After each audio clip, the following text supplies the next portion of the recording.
possibilidade de gravar. Mais uma vez, sejam bem-vindas e sejam bem-vindos.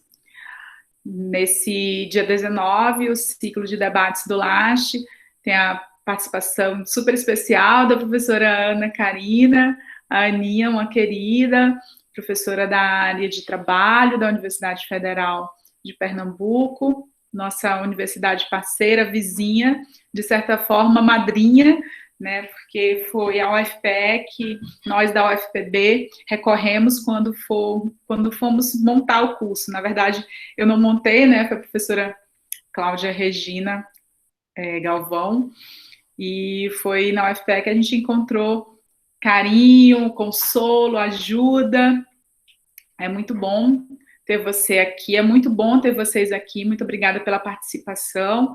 Cada vez mais a gente vê que a nossa rede na área de trabalho, ela se consolida, ela se fortifica e ela se amplia. Seja bem-vinda, professora Ana. Não vou chamar você de senhora, né? Não, você é mais nova do que eu. Você tem 40 minutos para fazer esse diálogo, depois a gente tem 20 minutos de debate aberto, e muito obrigada, seja bem-vinda mais uma vez. Obrigada, Bárbara. Eu é que agradeço, ela fala isso, que nós somos as madrinhas, mas, na verdade, quando começamos a implantar a disciplina, né, a gente fez visitas na UFPB, né, e a gente conversou muito com você, trocamos muitas ideias, né, para poder... no início, para poder implantar, né, as ações aqui.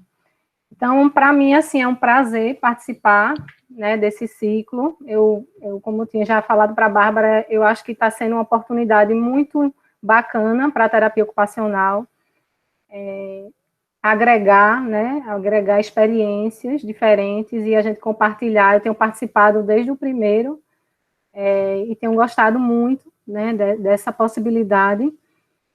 Hoje eu vou falar um pouco da minha experiência, né, enquanto docente, né, numa posição de docente. Eu venho faço parte de um laboratório, que é o Laboratório de Tecnologia Assistiva, né, e Terapia Ocupacional, da UFPE. Esse laboratório, ele tem como um foco, né, de pesquisa, de ensino, extensão, as tecnologias, né, a tecnologia assistiva e outras tecnologias que possam ser aplicadas para as ocupações, né, para favorecer o engajamento, né, das pessoas nas ocupações e trabalhamos em campos diferentes, né, somos 5 professoras que estão nesse laboratório e são contextos e campos de atuação da ATO diferentes. No meu caso, né, eu trabalho no campo né, terapia ocupacional e trabalho, meu foco dentro do laboratório de estudo, né, e de prática é esse, né, mas tem outros colegas no laboratório que trabalham e pesquisam em outras áreas, né, na área da educação, na parte mais clínica, né, então, quando Bárbara me chamou para falar, né, para trazer um pouco da experiência, eu estou trazendo um tema que é aquele que eu venho pesquisando e venho aprofundando mais, né, nas minhas práticas, que é a inclusão de pessoas com deficiência, né. Eu iniciei na saúde do trabalhador, na verdade, eu trabalhei no Sereste, né, no Sereste estadual e no Sereste municipal. Então, a minha atuação no campo do trabalho foi na saúde do trabalhador, né, no Sereste, e aí foi nesse início, né, que eu tive contato, né, com a ergonomia, e aí eu fiz a especialização e terminei fazendo um mestrado e o doutorado, né, em design, numa linha de pesquisa que é a ergonomia, né. Na UFPE, a ergonomia fica dentro do programa de design. Então, a minha prática hoje, né, de inclusão, né, de pessoas com deficiência, traz um pouco também dessas experiências no Sereste, né, de vigilância em saúde do trabalhador, que a gente vinha trabalhando, né, mas quando eu entrei na universidade, aí meu foco foi mais na reabilitação profissional e na inclusão de pessoas com deficiência, né. Então, eu agradeço a oportunidade,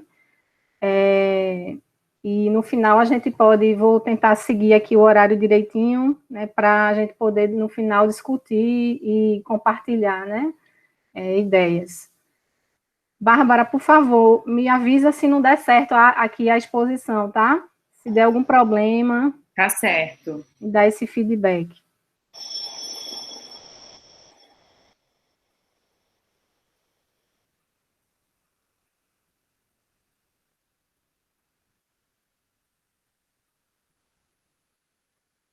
Abriu para vocês? Abriu sim, Aninha. Pronto. Então, vou falar sobre a inclusão de pessoas com deficiência no mercado de trabalho e a atuação da terapia ocupacional. A minha prática, ela é guiada, né? Eu trago como referenciais o modelo biopsicossocial da Organização Mundial de Saúde, que é materializado através da CIF, que foi o que a professora Fabiana apresentou, né, no último ciclo, no último encontro, e a gente vai retomar um pouco sobre esses conceitos aqui, né, na proposta da inclusão da pessoa com deficiência. A ergonomia centrada na atividade, né, e análise ergonômica do trabalho de Guerrin, porque, assim, a gente vai, quando eu for mostrar aqui um pouco sobre essa prática, né, eu trago a ergonomia, né, para análise da tarefa dessas pessoas, né, com deficiência, e para poder identificar quais seriam as exigências que elas teriam que atender para serem incluídas nos postos de trabalho. O design inclusivo, né, de Clarkson e Coleman, que ele traz também o olhar sobre as capacidades do ser humano, e, a partir disso, o desenvolvimento de produtos, de ambientes e de sistemas, de serviços que sejam voltados a atender essas necessidades individuais. E o modelo da ocupação humana, né, que eu venho estudando mais para poder trazer e aplicar os conceitos, né, de participação ocupacional e o que é que está relacionado a essa interação, né, da pessoa com esse ambiente. Eu comecei a trabalhar mais focado, né, na CIF, né, na aplicação da CIF com esse público, porque a gente viu, né, uma necessidade bastante grande em relação à avaliação dessas pessoas, né, com deficiência, nos ambientes de trabalho, né, pelas empresas. O que é que a CIF traz em relação a esse modelo, né, que a deficiência ela não deve ser vista, né, apenas com relação às alterações nas funções e estruturas do corpo, mas ela está relacionada também a limitações do desempenho de atividades e a restrições na participação dessa pessoa na sociedade. Né? Então, o conceito de deficiência deve ser visto de uma forma, né, biopsicossocial, e o quanto que o ambiente ele tem um impacto, né, nessas consequências funcionais, né, da pessoa.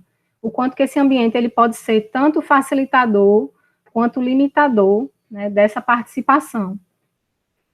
Com relação à pessoa com deficiência, a Lei Brasileira de Inclusão, que foi criada, né, a partir desse modelo da CIF também, né, do modelo biopsicossocial, considera que a pessoa com deficiência, ela tem um impedimento de longo prazo, de natureza física, mental, intelectual, sensorial, e que esse impedimento, em interação com uma ou mais barreiras, pode obstruir a participação dessa pessoa na sociedade. Né? Então, já mostra, né, essa relação das alterações das funções do corpo com os fatores ambientais. E aí, essa deficiência, né, ela pode ser expressa do ponto de vista da funcionalidade de formas diferentes, né, apesar da pessoa ter, por exemplo, uma deficiência física, às vezes é o mesmo diagnóstico, mas a funcionalidade dessas pessoas, elas se dão de forma diferente, porque o ambiente, né, ele pode gerar barreiras ou pode gerar facilitadores para que haja, né, essa participação. E o que é que a LBI fala sobre a inclusão, né, da pessoa com deficiência? A inclusão, né, ela deve ser vista, né, deve-se buscar essa igualdade de oportunidades. Né, então, e essa igualdade, ela vai se dar a partir de quê? De atender às regras de acessibilidade e tornar esses ambientes, né, esses produtos, equipamentos mais acessíveis, fornecer recursos de tecnologia assistiva e realizar adaptações razoáveis no ambiente quando for necessário, né? Então, a inclusão da pessoa com deficiência, ela vai estar relacionada muito a esses fatores ambientais, né? Então, que devem ser considerados, e muitas vezes eles vão determinar essa colocação em determinado posto de trabalho ou não. No Brasil, né, o que é que a gente identificou, né, eu estou trazendo também resultados do que eu pesquisei na tese de doutorado, né, que eu concluí agora em dezembro.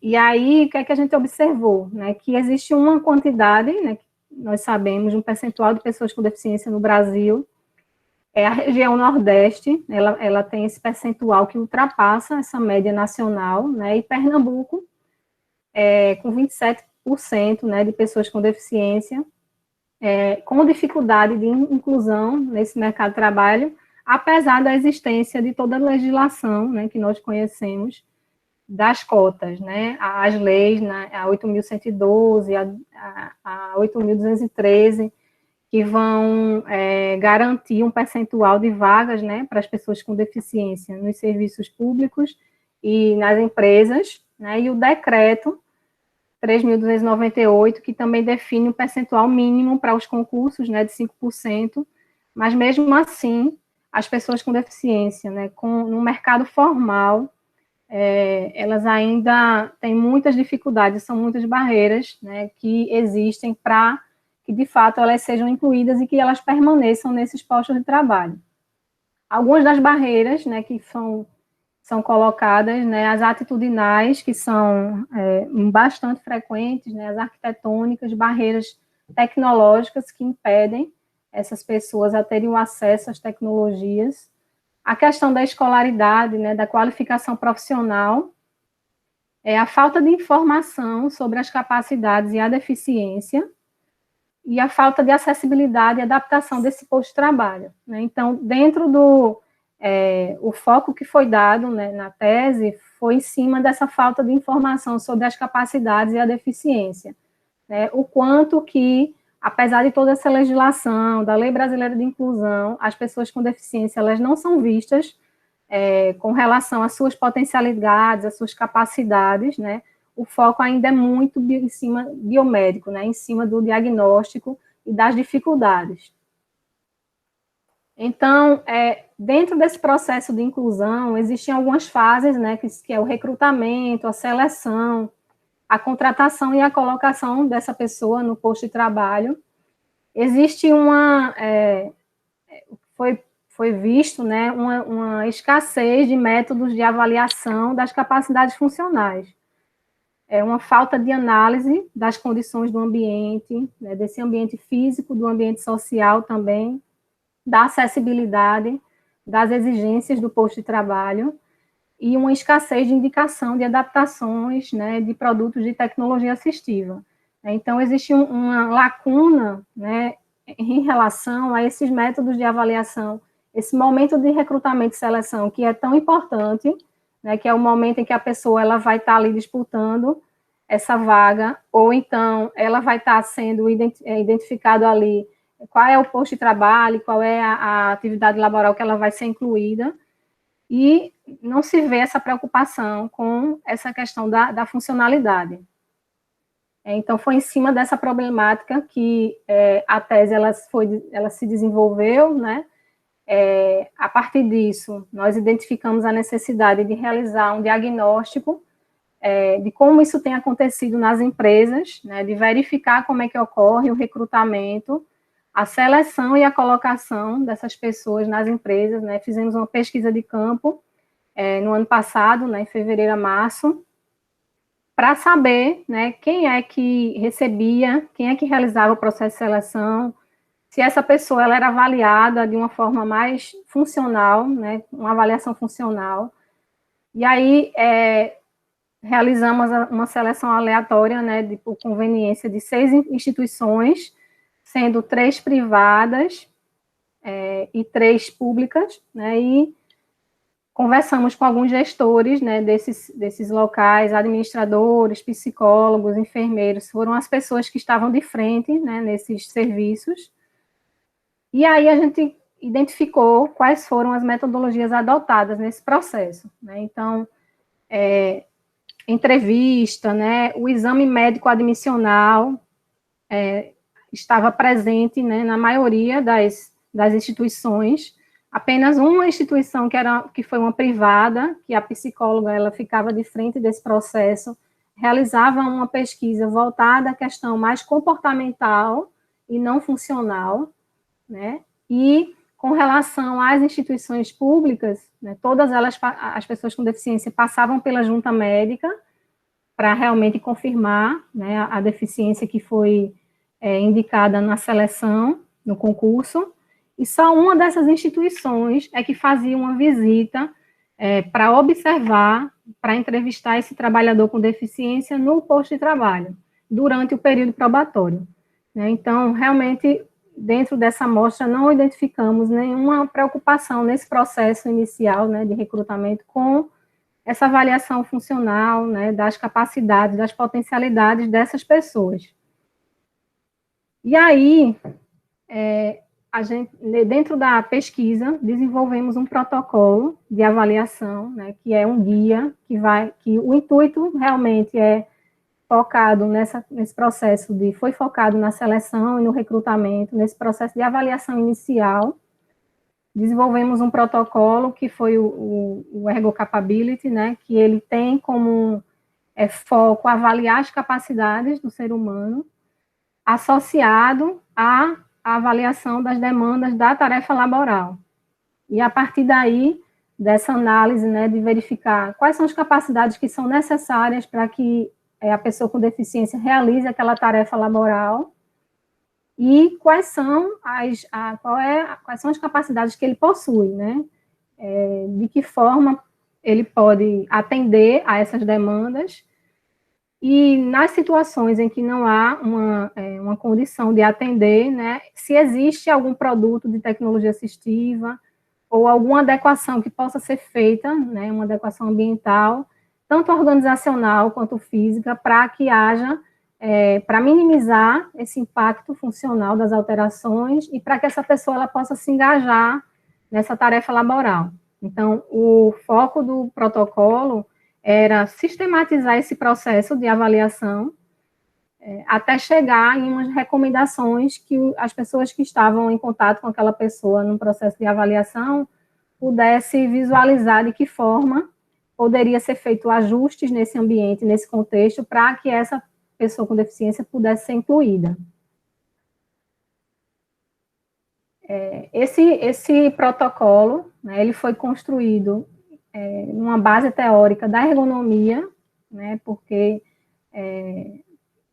pelo programa, né, a linha de pesquisa está dentro da ergonomia e por ela estudar essa relação do homem no ambiente de trabalho e identificar quais seriam, né, as possibilidades de ajustes.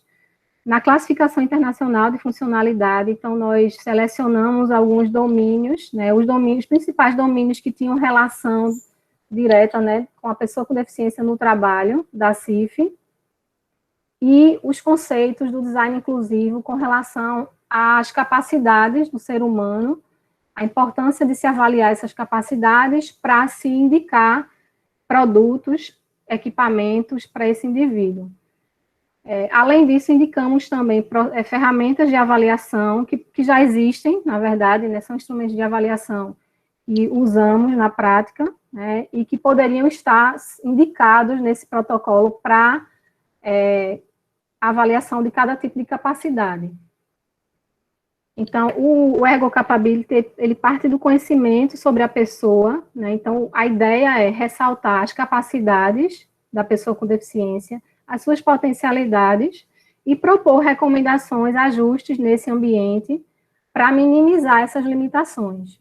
Então, com foco, né, dentro do modelo biopsicossocial, da proposta, né, biopsicossocial.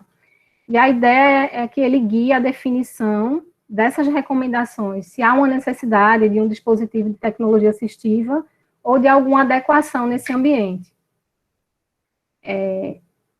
Esse protocolo, ele está em processo de registro de direito autoral, né, então eu não vou estar apresentando aqui as fichas, nem como é que ele foi construído, do ponto de vista, né, de estruturação, mas a gente vai trazer um pouco dos conceitos e de qual é a ideia, né.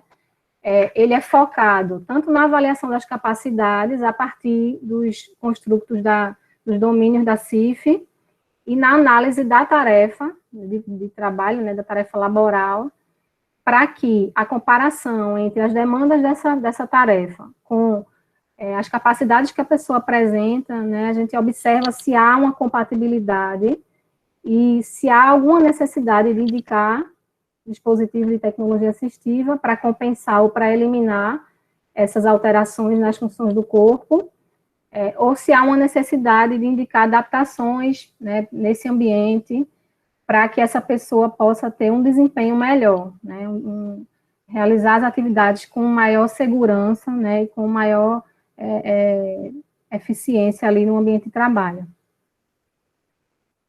As dimensões do protocolo, né, ele vai contemplar, além das capacidades, né, da funcionalidade do trabalhador com deficiência, as habilidades, que é aquilo que ele vai trazer de aprendizado, né, que ele traz de vida, né, os interesses e os seus talentos, a sua experiência profissional, né, identificar a atividade laboral e essas demandas, e esse ambiente, né. Então, esses são os componentes que vão estar sendo contemplados nesse guia.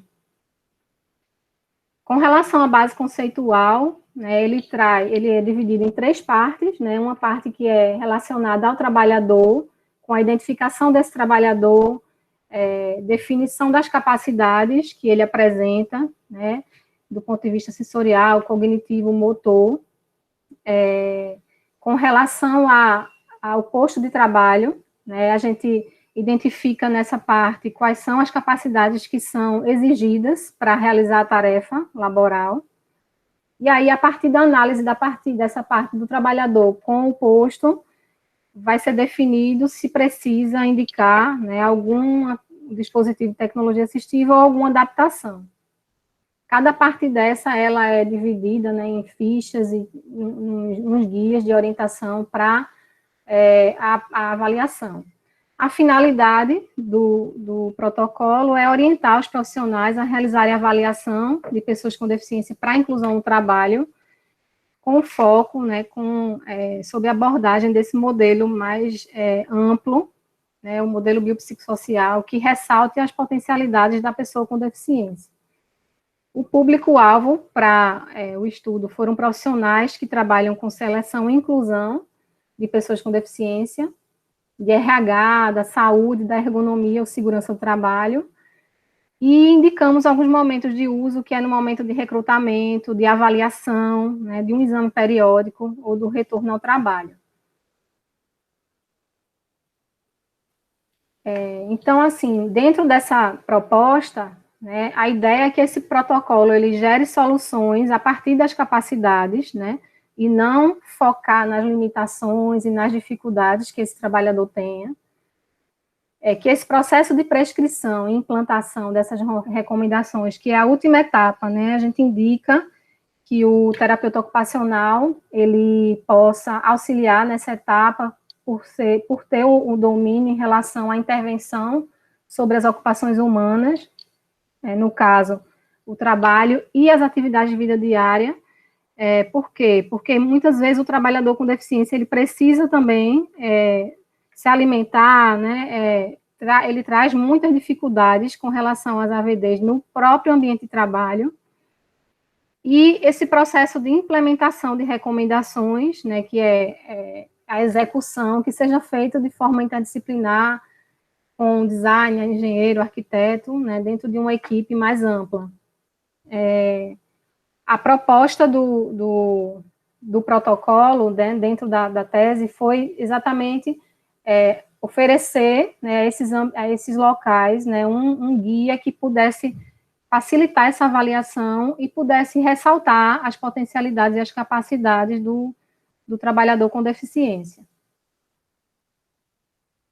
E aí nós realizamos, né, dentro dessa proposta, né, a gente tem uma prática voltada ao ensino, extensão e pesquisa, né, em ambiente de trabalho, né, que são alguns exemplos são imagens de uma dessas avaliações, né, onde foram realizadas avaliações das capacidades, né, do trabalhador com deficiência e identificadas as exigências das tarefas laborais. E dentro do que eu falei, né, que tarefas seriam essas, né? Que ocupação? Na verdade, a gente parte de um olhar mais amplo nas ocupações, né, desse trabalhador, né, dessa pessoa, na sua rotina diária. E aí o foco, como aqui é um ambiente de trabalho, quais são as ocupações que ele realiza, né? Então, é feita uma investigação sobre as ocupações que são realizadas e o trabalhador com deficiência, ele traz muito, né, queixas com relação a algumas atividades de autocuidado, né, como, por exemplo, ir ao banheiro, com independência, né, se alimentar no ambiente de trabalho. Muitos têm dificuldades para se alimentar sozinho, principalmente os usuários de cadeira de rodas, de se deslocar no ambiente de trabalho já por conta de várias barreiras, né, falta de acessibilidade para isso, e geralmente demanda a ajuda de outra pessoa, de um colega de trabalho. Então, são questões que foram sendo levantadas também e que foram sendo agregadas a esse guia, né, esse protocolo. Além disso, é feita essa análise da acessibilidade, né, então isso a gente faz junto com o trabalhador com deficiência, né, como se fosse um passeio acompanhado mesmo, ele vai mostrando e simulando o uso desses espaços, né, e trazendo as queixas, e muitas vezes muitas soluções também. E aí essa avaliação, essa análise de acessibilidade, ela é importante, né, para a gente poder identificar, né, em quais ambientes são necessários realizar os ajustes, né, de adequações físicas. Dentro da avaliação, né, também há uma preocupação muito grande com a avaliação das capacidades, né, das alterações que essas pessoas apresentam, motoras, cognitivas, né, sensoriais, a depender do tipo de deficiência. E aí a gente precisa realizar as avaliações para identificar exatamente, né, qual é o estágio dessa dificuldade e quais são as habilidades e as capacidades que esse trabalhador ele apresenta, né? Aqui são alguns exemplos, né, da goniometria, dinamometria, avaliação de sensibilidade com estesiômetro, e a gente tem trazido também o uso de alguns equipamentos, como vocês estão vendo aí, uma câmera termográfica que tem nos auxiliado nessa avaliação mais quantitativa, né, de trazer algo mais quantitativo, objetivo, para se associar aos dados subjetivos, né? Então, a câmera termográfica, ela faz um registro da temperatura corporal, e a partir dessas posturas, a gente pode estar observando que regiões do corpo elas estão sofrendo um impacto, né, por conta dessa postura, em termos de circulação sanguínea, né, de pele, né, e aí a gente faz uma comparação com, por exemplo, o mapa de desconforto corporal, que o trabalhador traz as queixas, e aí a gente consegue, às vezes, até prever algumas situações, né, por conta desses registros aí da termografia. Com relação à prescrição, né, de dispositivos de tecnologia assistiva, após a aplicação do protocolo, e aí a gente identifica quais são as necessidades que essa pessoa tem, né, funcionais e produtos, eles podem ser indicados para minimizar essas dificuldades, né, e aí a gente trabalha com uma equipe, né, interdisciplinar, terapia ocupacional, design, engenharia, para poder pensar nessas possibilidades, né, e junto com esse trabalhador com deficiência, de que forma esses recursos eles podem ser, tragam satisfação, né, para ele e possam ser eficientes durante o desempenho da atividade laboral. Durante essa fase de prescrição, aqueles produtos que não existem no mercado, ou às vezes dependendo do custo, aí partimos para o desenvolvimento de produtos, né, pensando em novos materiais, que tenham um custo mais baixo e que seja mais acessível. E aí, nessa fase, a gente tem utilizado o guia de orientação para desenvolvimento de projetos, que é o GODP, que é uma metodologia que foi desenvolvido pela professora Gisele Merino, que foi minha co-orientadora durante o processo de doutorado, e ele nos ajuda a pensar nessas etapas de desenvolvimento de produto, né? A gente partia de ir direto para uma confecção ou pensar num produto já sem analisar esse passo a passo, e esse guia ele vai dar para a gente algumas etapas que são importantes nesse processo de desenvolvimento, né? Aqui na imagem a gente já avançou um pouco, já analisamos as oportunidades, né, e chegamos nessa parte de criação junto com esse trabalhador. E aí a gente está testando o protótipo junto com ele. Algumas vezes a gente faz isso lá no laboratório, mas a maioria dos trabalhadores a gente tem feito no próprio ambiente de trabalho, para poder identificar realmente, num contexto mais real, quais são as dificuldades, quais são as queixas, e observar mesmo essas barreiras no próprio ambiente de trabalho. Para esse desenvolvimento, como eu tinha falado anteriormente, eu tenho usado os princípios do design inclusivo, porque ele traz uma visão dessa pessoa, da pessoa com deficiência, mais individualizada, você pensar em produtos, em ambientes voltados para as necessidades específicas de cada pessoa. O design inclusivo, ele ressalta algumas capacidades que, segundo, né, os autores, elas são importantes, são fundamentais para o desenvolvimento dos produtos. E no que tange o trabalho com a pessoa com deficiência, muitas vezes é fundamental esse olhar mais específico, né, individualizado, que às vezes por exemplo, um NBR 9050, por serem normas gerais, elas não atendem, né? Então a gente construiu também o guia com esse olhar, esses conceitos de design inclusivo. Bom, então, assim, com relação a Bárbara? Oi? Podes me dizer quanto tempo eu tenho ainda? Você tem 13 minutos. Tá, obrigada.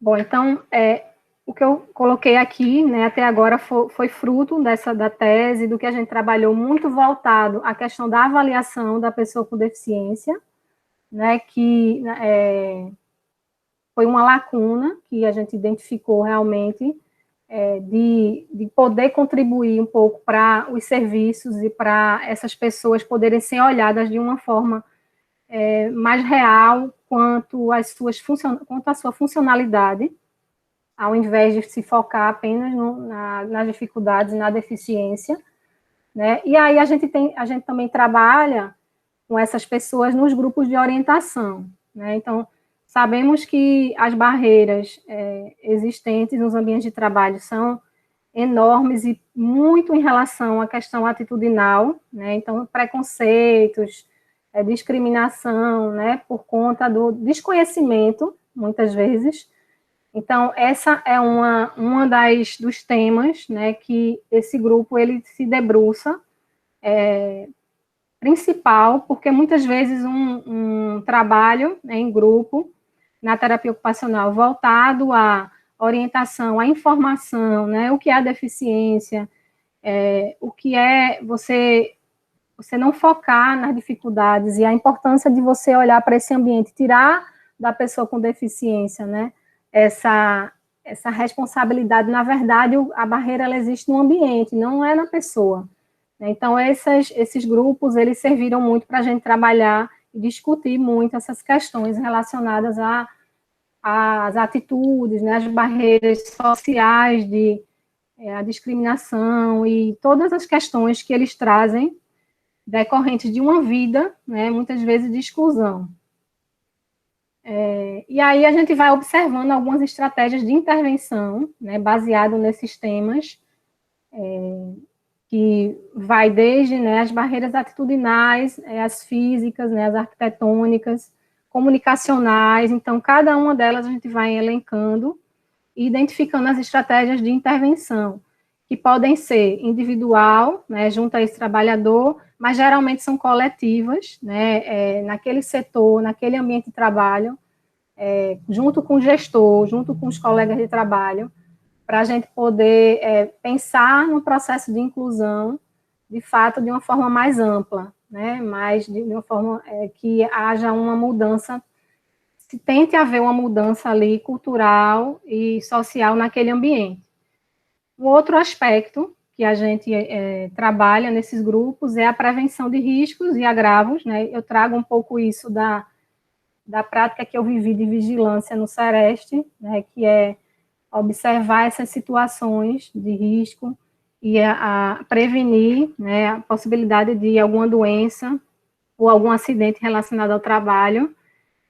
Os trabalhadores com deficiência, eles têm algumas restrições, realmente, por conta, né, das alterações nas funções do corpo, e aí a gente tem que ter um olhar muito cuidadoso, né, com relação a isso, para que não, o tempo naquele ambiente de trabalho, numa postura inadequada, ou com uma carga de trabalho muito grande, uma carga mental, né, de tarefa, possa levar a uma maior repercussão de uma maior alteração, né, uma progressão de alguma dificuldade que a pessoa tenha, né? Então, o olhar sobre os riscos e agravos é fundamental para a gente tentar minimizar os impactos, né, de determinados riscos que existem, que são pertinentes ali àquela tarefa, mas a gente tenta minimizar, né, e tenta também alertar esse trabalhador para ele poder se cuidar e se prevenir, né, com relação a piorar o quadro funcional dele,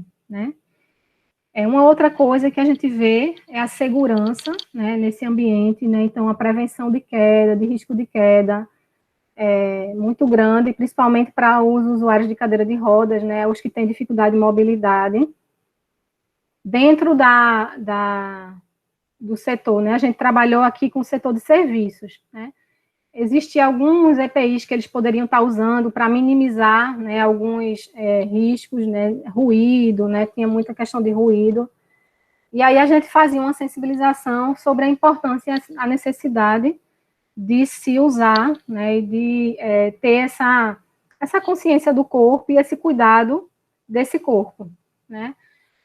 Um outro aspecto que a gente trabalhava aí voltado muito para uma atuação da terapia ocupacional, que era a identificação da rotina ocupacional desse trabalhador, e aí a gente fazia uma investigação sobre esse cotidiano, né, como é que se dava essa rotina em termos de realização de atividades, né, desses ambientes que eram usados, e não só do trabalho em si, da tarefa laboral em si, mas das atividades de vida diária e do lazer na vida dessa pessoa, e eram dadas orientações com relação a isso, e os dispositivos de tecnologia assistiva que poderiam ser usados para auxiliar esse desempenho, e na hora que a gente entrega o dispositivo, existe um momento, né, de treinamento, de monitoramento do uso nesse ambiente. Para essa intervenção mais específica, né, como eu coloquei, eu tenho estudado e trazido, né, os conceitos do modelo da ocupação humana, que vai focar na participação ocupacional desse indivíduo, e essa participação ela está relacionada, né, aos 4 construtos do modelo, que é a motivação, quais são os interesses dessa pessoa, os valores, né. Muitas vezes a gente se perguntava por que aquela pessoa, com tantas dificuldades, né, ela queria permanecer naquele ambiente de trabalho, ela queria abrir mão de estar em casa, de receber o auxílio, para estar ali naquele ambiente, né. Então, muitas vezes a gente se perguntava, em um trabalhador que ele usava cadeira de rodas e ele era levado por um familiar para o posto de trabalho e permanecia ali até o final da jornada, né? Ele não tocava a cadeira dele sozinho, e aí ele marcava um horário durante o dia com um colega para levá-lo ao banheiro, né? Aquele horário era marcado realmente para o colega sair de outro setor e ir até ele. E assim, ele estava totalmente satisfeito, né, feliz, porque estava ali realizando algo que para ele era a identidade dele, né, de ser trabalhador, né, assumir aquele papel de trabalhador. Então, esses aspectos da motivação, e os valores, né, os interesses, eles são compartilhados nesses grupos e na nossa intervenção, né. Os hábitos, né, os papéis que a pessoa desempenha no seu dia, as suas capacidades e a influência desse ambiente nesse desempenho, né, que conversa muito com o modelo da CIF, né. Então, esse ambiente, ele precisa facilitar, né. Então, enquanto terapeuta ocupacional, na atuação para a inclusão da pessoa com deficiência, o olhar sobre esse ambiente, né, das possibilidades de eliminar barreiras e de favorecer e facilitar que esse ambiente ele seja um facilitador, é algo que o terapeuta ocupacional se debruça muito nessa proposta, né, nesse campo de intervenção. E aí, esses dispositivos, né, depois de trabalhar com esses grupos, né, a gente desenvolvia os produtos e entrega para poder eles usarem e a gente fazer esse treinamento, né, no ambiente de trabalho.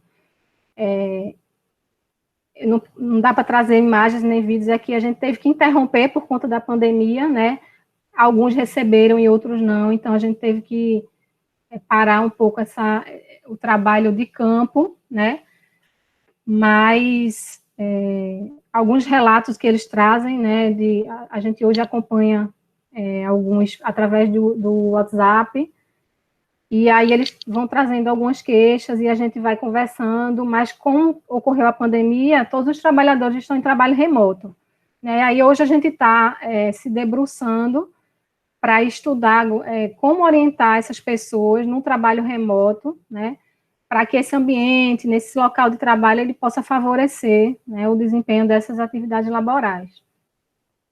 Um outro aspecto, né, para ressaltar da prática, né, de inclusão de pessoas com deficiência, é a elaboração desses laudos, né. A pessoa com deficiência, para assumir a vaga, né, de cota hoje, ela precisa de um laudo que vá caracterizar a deficiência.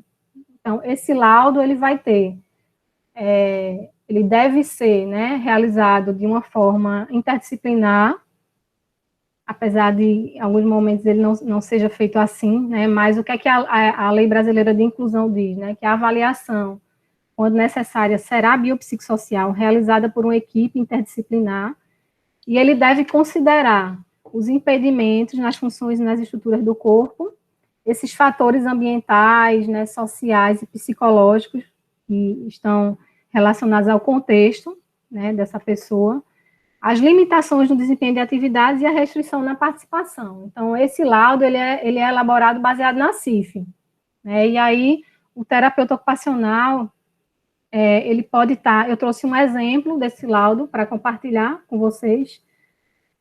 Aqui em Pernambuco, o laudo do terapeuta ocupacional, ele é reconhecido pela Superintendência Regional do Trabalho, da mesma forma que o laudo do médico, para todos os tipos de deficiência, né? Então, a gente pode emitir laudo de caracterização de deficiência para a pessoa com deficiência física, visual, auditiva, mental, intelectual, né? Então, só o terapeuta ocupacional e o médico é que fazem a emissão de todos os tipos, né? E aí a gente fez uns treinamentos aqui no ano passado, né, para poder fazer a emissão. Aí esse laudo aqui é um modelo, eu acho que em cada estado, né, deve haver um modelo que vá direcionar, mas que todos vão contemplar, devem contemplar a CIF, né, o modelo biopsicossocial. Esse laudo, ele vai apontar o tipo de deficiência, né, e a gente descreve aqui detalhadamente quais são os impactos sobre as funções e estruturas do corpo e as limitações no desempenho das atividades e as restrições de participação social. Enquanto profissional de terapia ocupacional, Esse laudo ele é muito importante para o trabalhador, porque vai estar trazendo para ele, né, uma condição para ele poder assumir a vaga, mas também a gente vai ressaltar aqui as potencialidades, quais são as dificuldades e também o que é que ele consegue fazer, né, quais são as suas capacidades de ressaltar, tirar um pouco dessa, da deficiência, da doença e se voltar mais para a funcionalidade. Aninha, 5 minutos para a gente encerrar, tá bom? Certo, eu estou terminando.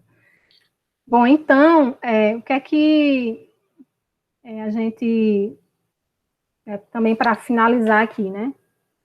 A gente hoje tem trabalhado na universidade, né, com os estudantes, essa elaboração desse laudo, né, independente de ser de pensar que vai ser um terapeuta ocupacional que vai trabalhar no campo do trabalho. Na verdade, os profissionais que estão na área de reabilitação, nas clínicas de reabilitação, eles também têm feito esses treinamentos, visando que esse trabalhador ele possa ser engajado numa ocupação, né, que é o trabalho, né, tendo esse olhar mais amplo. Né, então, a proposta de elaboração de laudo ela é importante também para a prática do terapeuta ocupacional, por isso que eu trouxe aqui, visando essa questão, né, de se inserir na vaga e de poder também verificar quais são as dificuldades, o que é que essa pessoa precisa de auxílios nesse ambiente. Bom, então, para finalizar, aqui eu também trouxe algumas referências, né, eu disponibilizei aqui a referência da tese, né, mas a gente está aguardando a Biblioteca Nacional abrir novamente para poder fazer o registro do direito autoral e poder compartilhar, né, hoje eu não pude trazer o material, mas logo que isso normalizar, a gente vai poder compartilhar para a gente poder aplicar, né, porque ele foi desenvolvido, mas a gente vai agora, eu apliquei só para pessoas com deficiência física, para poder fazer um recorte na tese, aí agora a proposta a gente está fazendo, aplicando, né, para os outros tipos de deficiência também. Bom, aqui são os nossos contatos, tá? Eu agradeço e me coloco à disposição para a gente conversar agora.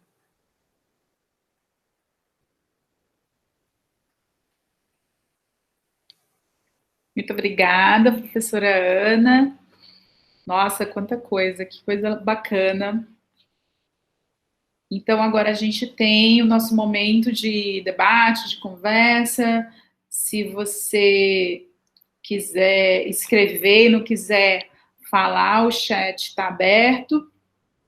Lembrando que a gente tem um formulário do Google Forms para quem deseja ter o certificado.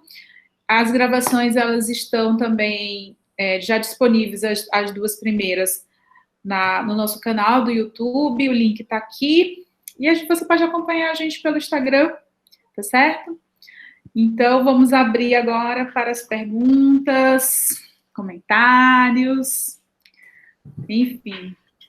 Muito rico sua apresentação, Aninha.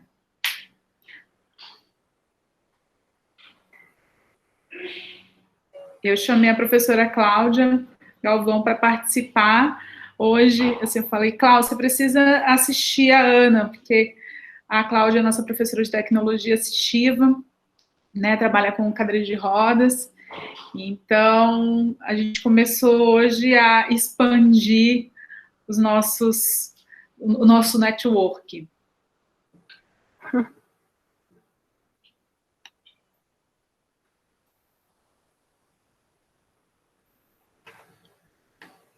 Oi, Gisele, ativa a câmera e o microfone, sinta-se à vontade. Bem, professora Bárbara, Ana, prazer revê-la, né? E muito bom ver aí que temos alguns conhecidos, né? A professora Dani Carneiro, Dani Amaral, Juliana, né? Parceiras de trabalho. Então, eu só entrei realmente para cumprimentar.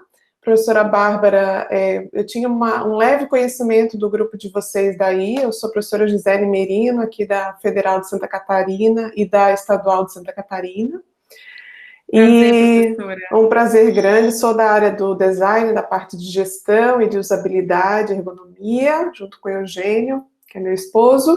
Já tivemos na Paraíba, mas trabalhando com a professora Angelina, do LACESE.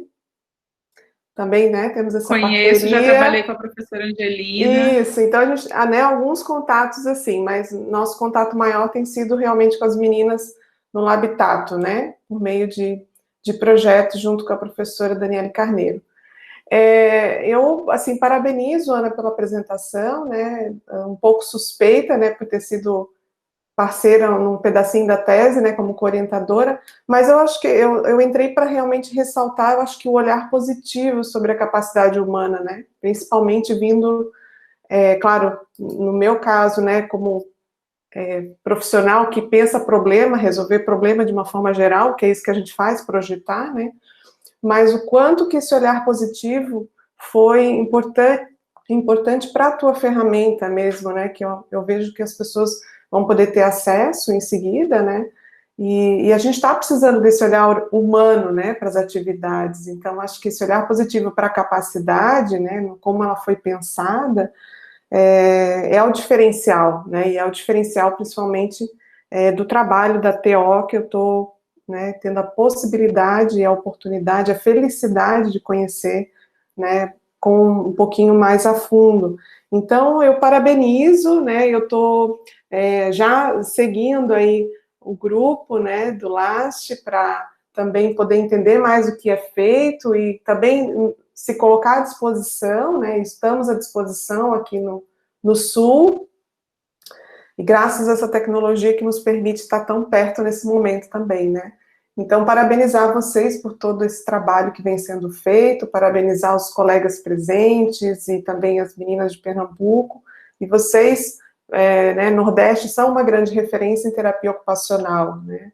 Aqui em Santa Catarina, em específico, nós só temos um curso de TO que fica em Joinville, né, e uma atividade tão importante, uma carreira, uma profissão tão importante, né, e eu vejo, assim, que é muito importante fazer essa conexão e que a gente possa, mais e mais, por meio de projetos, de estudos, pesquisas, né, aproximar esse nosso país, que é tão grande, e trazer, né, essa contribuição de vocês para a sociedade. Então, eu agradeço, fico à disposição, depois eu também deixo aí meus contatos, né, e parabéns aí pela atividade, muito, muito legal participar. Eu acho que eu sou a única de fora aqui da TO desse grupo hoje, né, mas estou adorando assistir tudo, tá? Parabéns para vocês, muito obrigada. Obrigada, professora Gisele. Eu já ia pedir para a senhora deixar o contato, então que bom que partiu de você. Muito obrigada. Os ciclos acontecem a cada 15 dias, a gente sempre traz alguém da terapia ocupacional para debater o campo de trabalho. A gente tem uma proposta também para abrir para outros profissionais. Olha aí, que bom já ter você no nosso network, fazer desse network. E a gente tenta ter uma linearidade em relação aos assuntos que foram debatidos. Então, o ciclo passado a gente teve a professora Fabiana Caetano, da Universidade Federal do Triângulo Mineiro, que falou sobre a CIF, e aí hoje a gente tem a professora Ana Karina. Muito obrigada. Temos aqui, eu acho que uma pergunta, vamos ver. A Raquel parabeniza, Fabiana. Fabi, você quer falar? Abre a tua câmera e teu microfone. Bom dia para todos. Eu quero agradecer, Bárbara, né, pela organização, né, do ciclo de debates. Eu realmente percebo, assim, eu participei do primeiro, assisti, né, o primeiro, não pude assistir o da Lília, mas eu vi lá no YouTube, então, para quem perdeu algum, acho que fica a dica aí de seguir o LAST lá no YouTube também.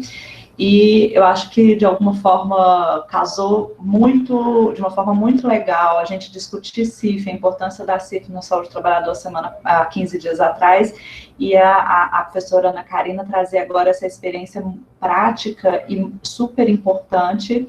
Eu acho que, realmente, a gente tem legislação que nos sustenta em relação à inserção do deficiente no trabalho, mas a gente tem falta de instrumentos que nos auxiliem nisso. E, dessa forma, eu achei a pesquisa da professora Ana Karina muito rica, porque ele traz uma ferramenta muito real que terapeutas ocupacionais e dentro de uma equipe interdisciplinar podem utilizar para a gente favorecer, né, essa inserção, essa inclusão, essa maior participação do deficiente no trabalho.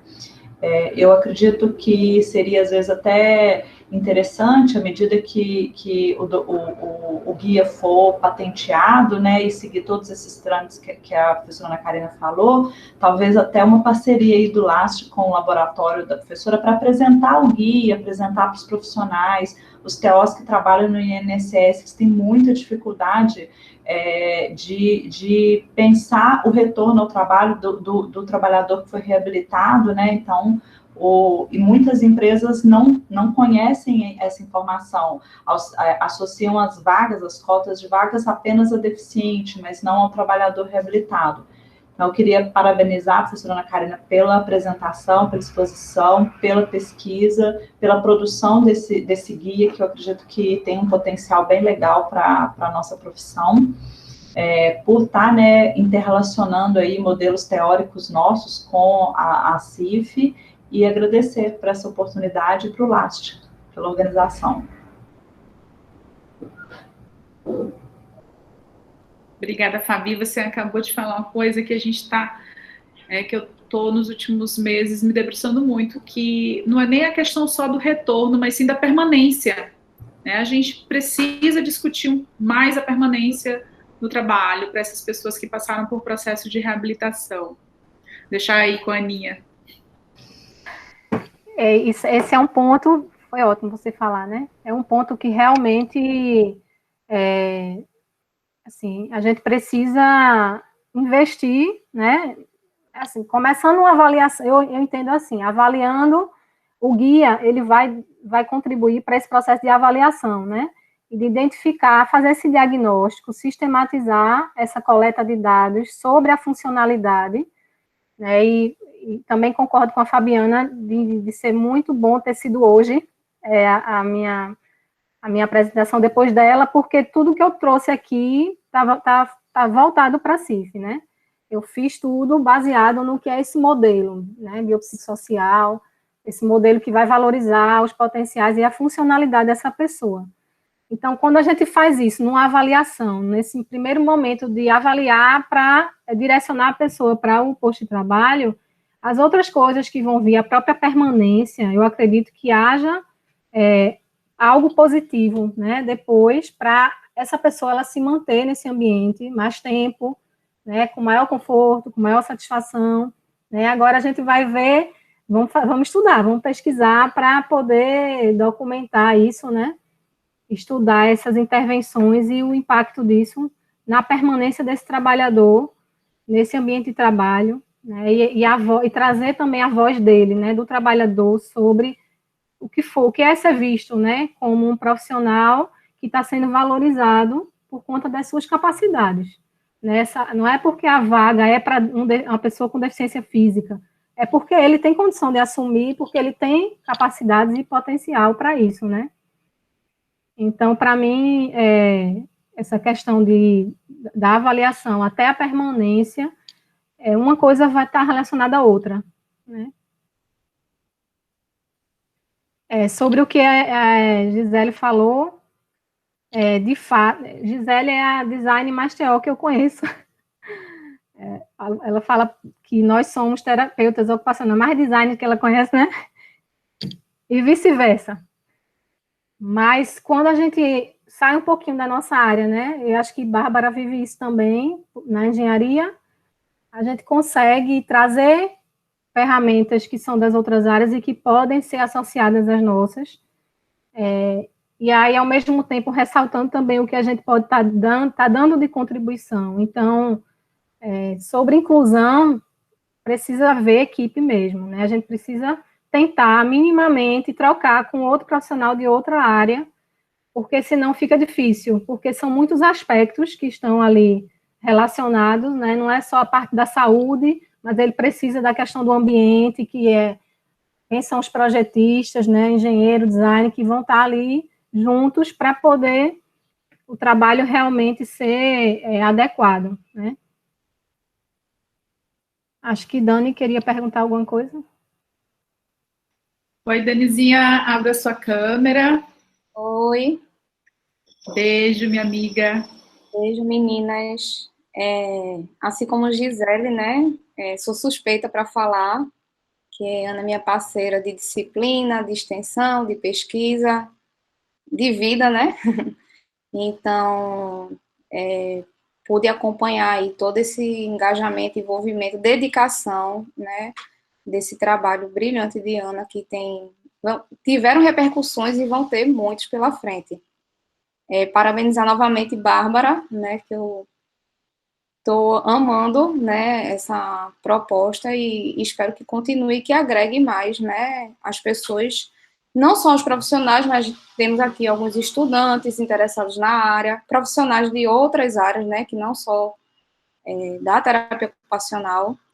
Não sei se foi Gisele que deu o pontapé inicial aqui nessa participação.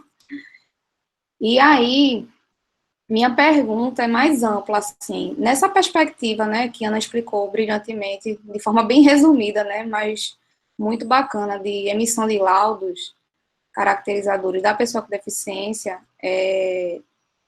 a gente teve e tem, né, uma experiência de envolvimento muito bacana aqui com a superintendência. Então, a gente faz um trabalho, né, representando a universidade, participando enquanto comissão do conselho até o ano passado, e nós sentimos sempre a necessidade, né, e até a vontade de saber como é que isso acontece, e se acontece em outros estados. Aí minha pergunta é essa, né, se vocês sabem, ou se alguém aqui já fez, já participou, porque eu sei de uma auditora de Minas, não recordo o nome dela agora, que ela também tem um envolvimento muito bacana, e é isso, de repente fazer uma pergunta e estimular, né, esse desdobramento aí de trabalho, porque é um quantitativo imenso de pessoas, porque enquanto terapeutas ocupacionais, assim como os médicos, nós podemos emitir laudos para qualquer tipo de deficiência. Então, quando a gente participou dos eventos aqui, dos mutirões, né, da superintendência, chega assustava um pouco a quantidade de pessoas, né, procurando para fazer emissão de laudos. E bem bacana, né, a proposta aqui, porque tinha a classe médica, fonoaudiólogos, fisioterapeutas, psicólogos, né, e terapeutas ocupacionais. Aí essa é a minha pergunta, e quem sabe um incentivo, tá bom? Obrigada. Vou começar a dizer que lá na Paraíba, a gente tem uma questão muito grande, um problema muito grande relacionado a isso. Quando você, Dani, convidou até mesmo para fazer a formação, aquele curso, né, que foi aberto, eu chamei alguns ex-alunos, porque em João Pessoa a gente não consegue essa parceria, já tentou essa parceria, não é a minha área de atuação, mas, por exemplo, é a área de atuação da professora Cláudia, e eu poderia trabalhar em parceria com ela, né, porque eu e a Cláudia, a gente trabalha muito, muito bem juntas, mas, infelizmente, a gente não conseguiu. Assim, tem uma questão do procurador também, né, relacionada à Procuradoria e ao Ministério Público do Trabalho, lá de João Pessoa. Então, a gente ainda está nessa tentativa de fazer uma parceria, mas é bem complicado. Deixa eu só fazer uma observação. Uma situação muito interessante que aconteceu aqui foi quando a gente começou a explicar melhor, que por folder, né, de divulgação fica complicado.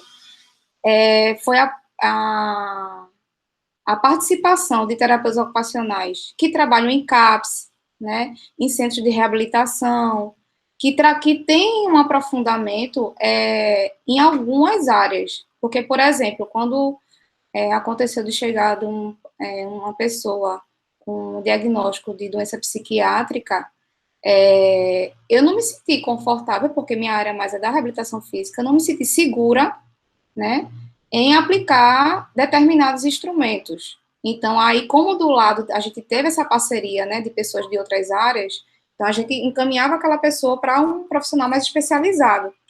Então, eu acho que é interessante também deixar isso claro, né, que não é necessariamente a pessoa que trabalha no INSS, né, na perspectiva de fiscalização, não é isso, né? Então, quem trabalha muito bem com disfunção visual, auditiva, né, vai ter muito mais embasamento, né, propriedade para aplicar os instrumentos, e assim, a gente teve devolutivas muito interessantes e positivas, né, dos profissionais por conta da nossa emissão de laudo, né, que era bem completa, né, pensando em toda a perspectiva do funcionamento do indivíduo.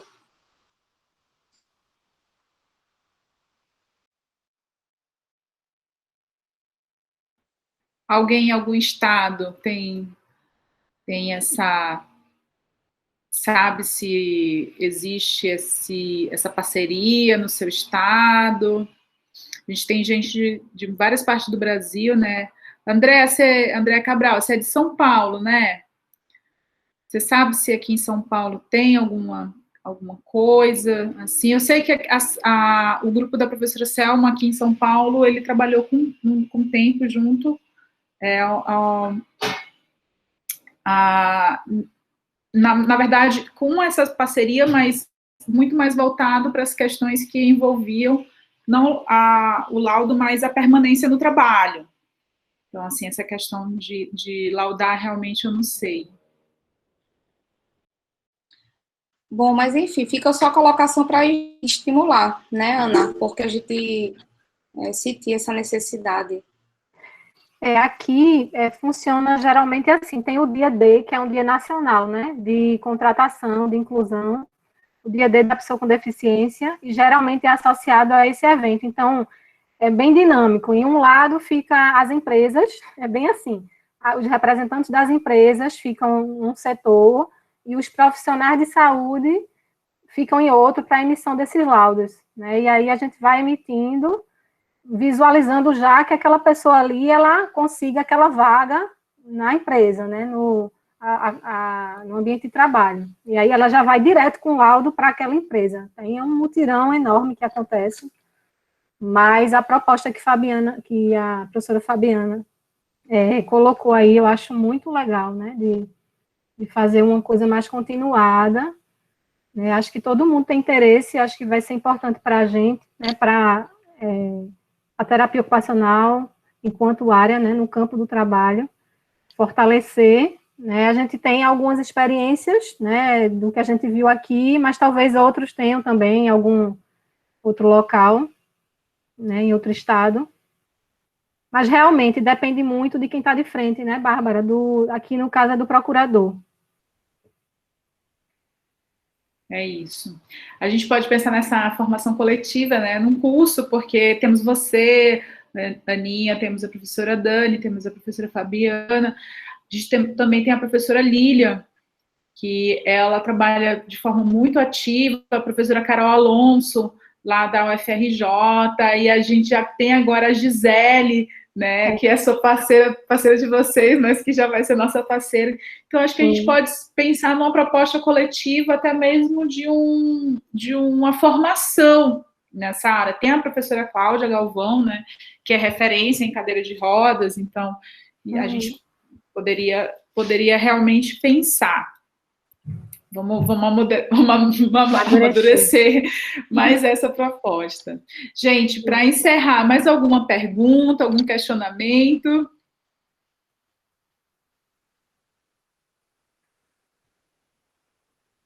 E depois a capacitação do protocolo de Ana, né? Quando tiver tudo... Sim. Bacana. Com certeza. A gente pode fazer uma parceria realmente, né? O FPB, o FPE, e mais a Gisele trabalha em tanto canto que eu não decorei todas as universidades. Eu trabalho na estadual, Na estadual. De Santa Catarina e na federal. Na federal só na pós-graduação e no laboratório, né? Ah, entendi. Mas assim, Bárbara, bem positivo, né? Eu vejo bem positiva a questão de um curso formativo, né? Eu até vocês, no início da fala, eu estava anotando, tenho esse hábito de anotar, de ver as oportunidades nas coisas que a gente está trabalhando, enfim, né? E eu vejo com bons olhos a questão de processos formativos, porque existe uma carência muito grande, né? E existe uma carência também da sistematização, acho que foi a Fabiana que falou sobre isso, né? De sistematização, de ferramentas, de protocolos, enfim, né? E dá um desespero de pensar, durante a tese da Ana, que ela conversava comigo sobre esse levantamento de quem que faz essa avaliação, né? Então dá um desespero, porque não é ninguém que entende muito, né, dessa capacidade. Então fica tão subjetivo, né, essa avaliação é tão... E esse o meu olhar pela minha área, né? Eu olho assim de uma forma de ficar arrepiada, né? Então, a gente se preocupa bastante já pelos estudos da ergonomia, que tem essa preocupação toda. Eu digo, olha, realmente a visão tem que ser, eu sou assim, e o resto que tem que se adaptar a mim, né? Então, o sistema tem que se adaptar a mim, não ao contrário, né? Então, eu vejo com muito bons olhos, eu acho que as pessoas, o movimento está nesse sentido, realmente, de fazer formação, né? De se especializar mesmo, de ter equipes multidisciplinares, seja em qualquer área, porque a gente não trabalha isolado numa área, né? Então, é muito feliz isso tudo, né? Eu acho que é muito feliz, é muito bom, é muito positivo, né? Pois é, vamos pensar coletivamente, né? Quem sabe uma proposta para o próximo ano. A Gisele já veio com uma especialização.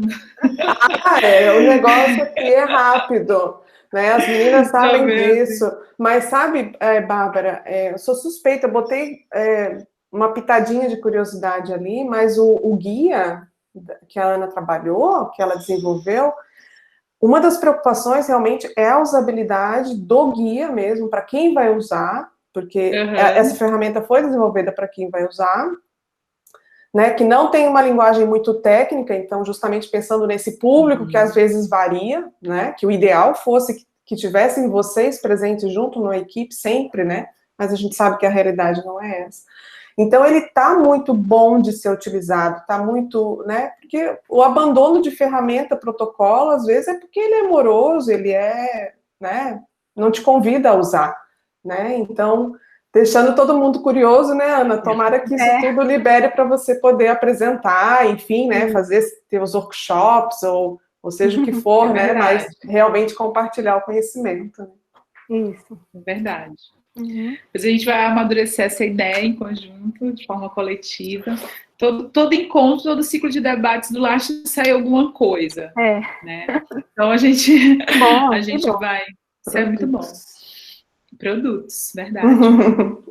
Gente, eu gostaria de agradecer, pedir desculpa. É verdade, Raquel está colocando aqui no chat que é assim que a gente vê a importância de uma equipe multidisciplinar. Ainda mais no campo do trabalho, né, na área de trabalho, é extremamente importante. Pedir desculpas a vocês pelas questões que envolveram o início do nosso ciclo. Muito obrigada, professora Ana. Eu espero que já a gente possa compartilhar, tá certo? Mais coisas, mais saberes sobre essa área. Eu vou pedir agora para todo mundo colocar a câmera, abrir a câmera para a gente tirar uma foto. Pode ser? E aí a gente vai salvar essa gravação e já vai estar disponível no nosso YouTube. Peço que vocês compartilhem, peço que vocês enviem para os amigos. Agora, eu já sei, a Fabiana me ensinou que eu posso abrir uma sala para todos os encontros, então até dezembro a gente vai ter uma única sala, e aí vocês podem contar a cada 15 dias que a gente vai ter esse nosso momento. Isso, Nath, acorda, se ajeita. Vamos lá? 1, 2, 3, e todo mundo sorrindo. Eu acho que também fica bom que é com o celular, e senão vai aparecer os microfones das pessoas. Deixa eu tentar aqui colocar.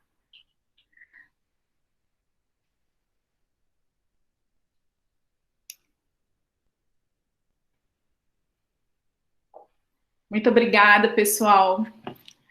Um beijão e até o próximo. Beijo, até mais. Até mais.